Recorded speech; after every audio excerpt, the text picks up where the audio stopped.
Buenas noches, soy el abogado Juan Carlos Jaya.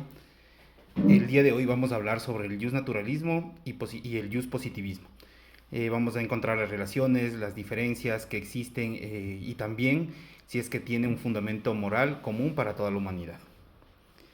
Hablar del justnaturalismo y el justpositivismo es hablar del esfuerzo del hombre por encontrar la verdad y adherirse en ella, ¿no? Sobre todo en el campo de la conducta y de la legalidad. Sin embargo, no siempre coinciden los caminos que emprende en su búsqueda, puesto que al momento de la teoría ambos senderos pueden bien coincidir en algunos aspectos, la dificultad se presenta en la aplicación. Toda vez que la normativa del derecho positivo llega a atropellar en algunos casos los principios de la ley natural. Se puede definir la justicia, se puede definir al justnaturalismo como doctrina, de acuerdo a la cual existen leyes que no hayan sido puestas por la voluntad humana.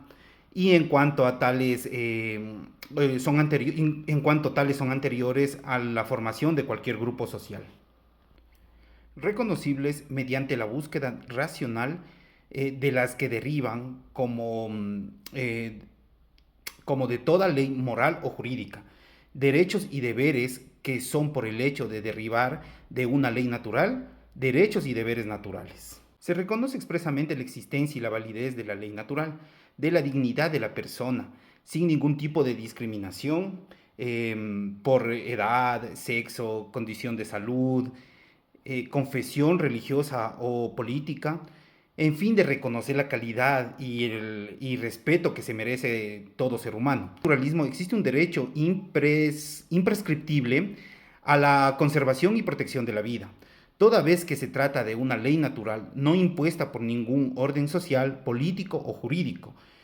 No genera contradicción racional y está acorde con el pensamiento metafísico que reconoce el carácter óntico de toda persona. En el caso del positivismo, se trata de una doctrina que no reconoce valor, sino a las normas del derecho positivo que regula la conducta de los miembros de una sociedad.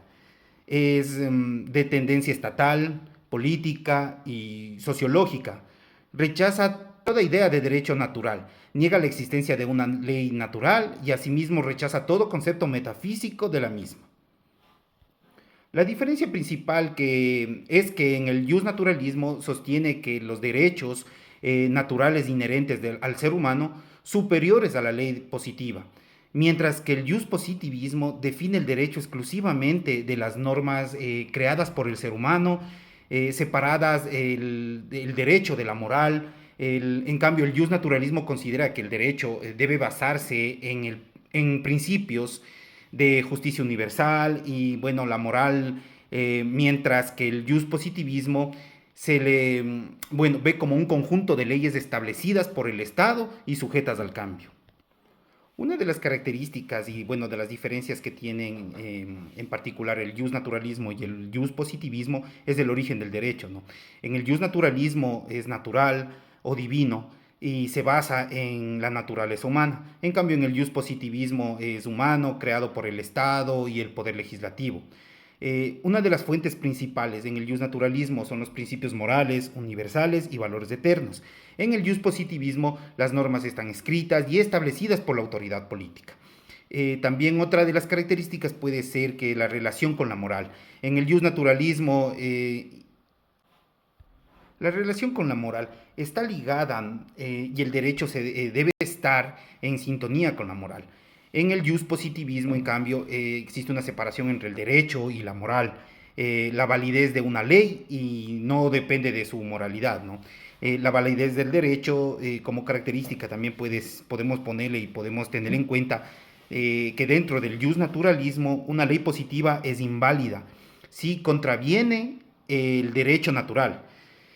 En el justpositivismo, la validez de una norma depende de haber sido creada según los procedimientos establecidos por el Estado. La naturaleza del derecho considera también dentro del justnaturalismo, considera que existe un derecho superior también e innato que inspira a las leyes humanas. En el positivismo considera al derecho como un fenómeno social y de la creación humana cambiante y contingente. Obviamente que nos hemos visto, ¿no?, en constante cambio, en reformas. A eso es a lo que nos estamos refiriendo en esta diferencia y semejanza, ¿no? En esencia podríamos decir que el naturalismo busca un derecho justo por naturaleza, mientras que el positivismo se centra en el derecho tal como es creado por el Estado. El fundamento moral del naturalismo parte desde el principio moral inherente, ¿no? Sostiene que existen principios morales universales y eternos que no dependen de la creación humana. También la fuente divina o natural, podemos decir que la ley moral puede derivarse de la voluntad de Dios. Naturalismo trascendental se le conoce, o de la naturaleza humana y de la razón. El naturalismo racionalista. No debemos olvidarnos de los derechos innatos, que son derechos que son inherentes a la persona y existen independientemente de las leyes positivas. Por otro lado, el fundamento del positivismo es una separación conceptual, ¿no? No existe una conexión necesaria entre el derecho y la moral, como ya lo habíamos mencionado antes. El derecho es lo que ha puesto o legislado, ¿no?, independientemente de que si es moralmente bueno o malo. El fundamento moral dentro de la norma social el fundamento en la norma social es la validez de una norma jurídica. Se basa en su origen social y en haber sido creada por una autoridad competente. En este caso puede ser el Estado. El positivismo se enfoca en las normas vigentes y aplicables sin importar su calidad moral. Para el positivismo no existe un derecho injusto en el sentido de una contradicción en los términos, sino que podría existir una ley injusta. Esto ha sido todo mi participación. Espero que les pueda servir de algo mi fundamento, les pueda servir de algo, de alguna manera, un aprendizaje en este maravilloso mundo que es el derecho y sobre todo las diferencias, las semejanzas que tiene el naturalismo y el positivismo y lo podamos poner en práctica dentro de nuestra vida profesional. Saludos.